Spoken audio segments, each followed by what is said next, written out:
మంది ఓటర్లు ఉంటే, అంటే again this is how I look at it. 100 మంది ఓటర్లో 49 మంది నాకు పార్టీ వద్దు అని చెప్పి, మిగిలిన 51 మంది అంటే 2% ఎక్కువ ఉన్న ఇటు సైడ్ వాళ్ళు పర్లేదు ఇదే పార్టీ ఓకే అంటేనే గెలుస్తుంది ఈ పార్టీ. అంటే ఆల్మోస్ట్ సగం మంది వద్దన్నా, సగం కంటే 1% ఎక్కువ ఉంది కాబట్టి ఓకే అన్నారు కాబట్టి ఆ పార్టీ పవర్లకు. అది కరెక్ట్ అవ్వదు తప్పని నేను అనలేను. సో బిఆర్ అంబేద్కర్ గారు రాసిన రాజ్యాంగం అదే చెప్పింది. సో మనం నడిచేది, ఈ దేశం నడిచేది బిఆర్ అంబేద్కర్ రాసినటువంటి రాజ్యాంగం మీద నడుస్తుంది. డాక్టర్ బిఆర్ అంబేద్కర్ గారు రాసిన రాజ్యాంగంలో 100 ఓట్లలో 60 ఓట్లే పోల్ అవుతాయి. పోలైన 60 ఓట్లలో 20 ఓట్లు వచ్చినోడే మెజారిటీ. మిగతా 40 ఓట్లని నలుగురు పంచుకున్నారు. ఒకతనికి 20 ఓట్లు వచ్చినాయి, ఆయనకి మెజారిటీ వచ్చింది. 100లో ఎవరికి ఎక్కువ ఓట్లు వస్తే వాళ్ళు గెలిచినట్టు డిక్లేర్ చేయాలనేది భారత రాజ్యాంగం చెప్తుంది.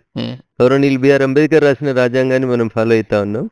దాని ప్రకారం మెజారిటీస్లా 49 వచ్చినోడు ఓడిపోతాడు, 51 వచ్చినోడు గెలుస్తాడు. అంటే మీరు దాన్ని సమర్థిస్తారా? అంటే do you think there should be a change? So ఇప్పుడు ఒక రఘునందన్ రావు అనే భారతీయ జనతా పార్టీ ఎంపీ దీన్ని మార్చాలని అన్నాడు అనుకో, బీజేపీలు రాజ్యాంగాన్ని మారుస్తామంటున్నారు, ఇది కుట్ర చేస్తున్నారని మళ్ళా మా అర్బన్ నక్సల్స్, మా సూడో నక్సల్స్, మా జర్నలిస్ట్ మిత్రులందరికీ వచ్చేస్తారు ఇక అట్లా.